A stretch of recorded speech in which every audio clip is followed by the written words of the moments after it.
cómo come la gorda? Ay, qué rico.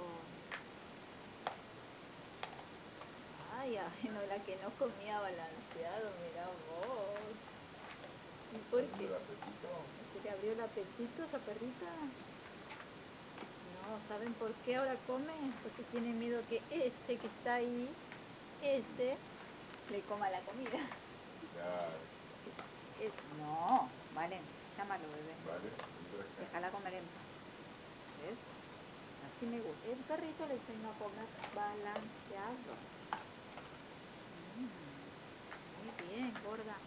Bueno, se está alimentando, se está poniendo bonita, bien gordita para que alguien la quiera adoptar, ¿no es cierto, mamá?